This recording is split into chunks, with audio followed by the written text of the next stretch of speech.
bonjour à toutes et à tous. Donc, effectivement, on va parler de biosourcés et faire le lien entre une ressource de territoire et le bâtiment. Alors, moi, je suis le cofondateur d'une entreprise qui s'appelle Caribati. Alors, en deux mots, Caribati, c'est un bureau d'études spécialisé sur les matériaux biosourcés, avec une particularité, c'est qu'on intervient de l'amont agricole jusqu'à l'aval bâtiment. On intervient aussi sur un certain nombre d'actions plutôt de promotion, communication pour favoriser le développement des matériaux biosourcés dans le bâtiment. Donc, la mise en place d'outils tels que Acacia ou des formations en ligne ou encore un concours destiné aux étudiants en architecture. On a travaillé aussi sur un label pour, on va dire, rendre un peu plus de visibilité sur le contenu en biosourcé des produits de construction. Donc, bon, vous trouverez tout ça sur notre site ou sur les sites dédiés. Alors, pour ce retour d'expérience, la thématique de l'après-midi ici, c'est construire les ou le bâtiment de demain. Alors, la première chose, c'est qu'est-ce que c'est? Enfin, en tout cas, moi, je vais vous dire ce que c'est que pour nous le bâtiment de demain. Donc, pour nous, le bâtiment de demain, c'est un bâtiment qui va répondre aux principaux enjeux environnementaux auxquels on a aujourd'hui à faire face, donc à savoir le réchauffement climatique, l'épuisement des ressources et l'effondrement de la biodiversité. Et finalement, c'est aussi un bâtiment qui va, sur les territoires, pouvoir créer de la valeur ajoutée économique et sociale. Alors, évidemment, les matériaux biosourcés rentrent totalement dans ce cadre-là et dans ces problématiques-là. Pourquoi? Donc, le bâtiment de demain, c'est un bâtiment qui va stocker du carbone. Les matériaux biosourcés, ce sont des matériaux qui stockent du carbone, donc ils vont permettre au bâtiment de devenir finalement un puits carbone. Et ça, c'est un enjeu fort si on veut aujourd'hui répondre à la stratégie nationale bas carbone qui fixe des diminutions d'émissions de gaz à effet de serre, mais aussi le développement de nouveaux puits carbone. Et le bâtiment en lui-même peut être un puits carbone, sous réserve qu'effectivement, on y intègre des matériaux qui eux-mêmes sont des moyens de stocker du carbone. Et c'est le cas des biosourcés, puisque par définition, ils sont issus de la photosynthèse. Le bâtiment de demain, c'est un bâtiment qui finalement émet peu de gaz à effet de serre. Donc, ça veut dire qu'il est fabriqué et produit avec des matériaux qui sont dans leur process de fabrication peu émetteurs de gaz à effet de serre. Ce qui est le cas aujourd'hui avec les matériaux biosourcés et géosourcés, puisque c'est des matériaux qui sont issus de process de fabrication qui ne sont pas des process liés à des cuissons, par exemple, très haute température, qui pourraient être émetteurs de gaz à effet de serre. Donc voilà, les matériaux biosourcés et géosourcés répondent à ces enjeux-là. Évidemment, le bâtiment de demain, c'est aussi un bâtiment qui va utiliser des ressources disponibles sur le territoire. Parce que si on utilise une ressource disponible, ça veut dire qu'on limite les transports et donc qu'on limite aussi les émissions de gaz à effet de serre liées au transport. Les bioressources sont disponibles très largement sur l'ensemble du territoire national. Alors, ce n'est pas forcément les mêmes partout, mais on en a sur l'ensemble du territoire. Donc, avec effectivement des bioressources qui permettent derrière de produire, suivant différentes transformations des produits de construction, eh ben on a toute la chaîne de valeur présente sur le territoire, contrairement à ce qu'on a avec des produits dits pétrosourcés où la ressource, elle n'est pas locale, mais elle peut être à l'autre bout du monde.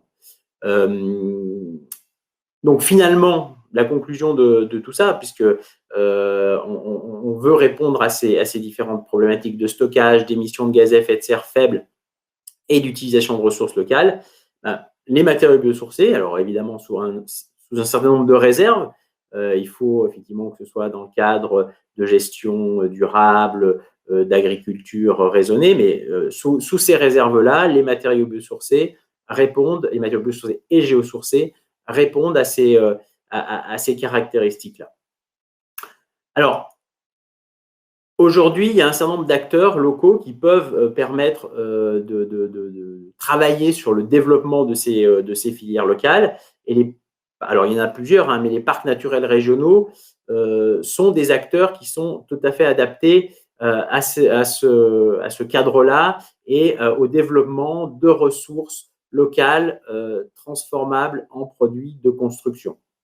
Moi, je vais vous donner deux retours d'expérience qu'on a pu avoir avec ces acteurs-là. Bon, globalement, les PNR, donc parcs naturels régionaux, c'est des acteurs qui connaissent bien les ressources disponibles sur leur territoire. C'est des acteurs locaux, donc ils connaissent les ressources biosourcées et les ressources géosourcées. Alors, souvent historiques, bon, certaines actuelles, mais bon, il y a souvent derrière ces ressources-là une histoire.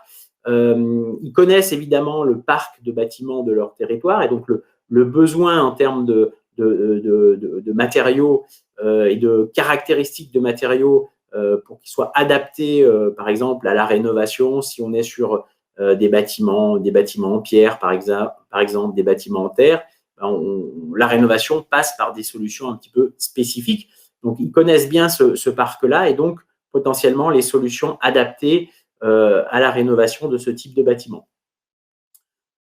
Les parcs naturels régionaux s'inscrivent aussi dans une démarche un peu plus globale que simplement la démarche de rénovation d'un bâtiment, mais ils s'inscrivent dans une démarche en lien avec d'autres filières, avec le tourisme par exemple. Donc cette démarche de valorisation un petit peu de la ressource dans un bâtiment peut être faite aussi en lien avec une valorisation touristique, par exemple. Donc, en fait, on a une création de valeur qui va au-delà du simple bâtiment, qui est aussi économique sur d'autres secteurs. Donc, les parcs naturels régionaux sont des acteurs pertinents pour un développement d'une ressource locale pour aller vers un bâtiment qui coche, on va dire, toutes les cases par rapport aux enjeux environnementaux actuels. Alors, deux exemples que je souhaitais vous donner. Le premier concerne le PNR des Vosges du Nord, pour lequel, effectivement, on a mené une mission. Donc là, il y avait deux niveaux d'accompagnement. Le premier, l'idée, c'était de partir d'une ressource locale qui avait été identifiée par le PNR, qui était le roseau, et de voir, par rapport à cette ressource, qui, bon, historiquement pouvait être utilisé dans le bâtiment, mais qui ne l'était plus et qui ne l'est plus aujourd'hui, ou faiblement, comment on pouvait, à partir de cette ressource, aller vers des produits de construction, évidemment, adaptés aux enjeux, à la fois techniques et, on l'a vu, environnementaux, mais techniques du bâtiment actuel. Donc, on part d'une ressource et on voit comment, avec cette ressource, on peut aller vers un produit de construction qui rentre dans les cadres normatifs du secteur du bâtiment. Donc ça, c'est un premier, on part de la ressource, on va vers le matériau. Et puis sur le territoire, on a aussi des acteurs, évidemment, qui travaillent déjà sur ce sujet de développement de matériaux de construction. Et donc là, l'idée, c'était de leur permettre d'aller jusqu'à l'évaluation technique, jusqu'à la validation de leurs produits pour qu'ils rentrent totalement dans les exigences que peuvent avoir les acteurs de la construction et du bâtiment. Donc là, on a travaillé sur des éléments de construction terre-paille préfabriquée ou sur des éléments en béton de chambre par deux acteurs locaux qui étaient Lanterre et Chaudebeul. Autre exemple, le PNR du Haut-Jura avec une filière totalement différente. Là, cette fois, la pierre et le bois. Donc là, l'idée, c'était de valoriser un peu cette ressource et surtout les acteurs travaillant sur ces ressources-là. Et là, l'idée, ça a été de mettre en place une marque, une sorte de label pour qualifier les acteurs travaillant sur ces différentes ressources et en mesure de répondre effectivement à une demande autour de ces ressources-là. Donc là, l'idée, c'était d'aller vers la mise en place de cette marque et de créer une dynamique autour de cette marque pour que ces ressources-là puissent être plus facilement valorisées sur le secteur du bâtiment.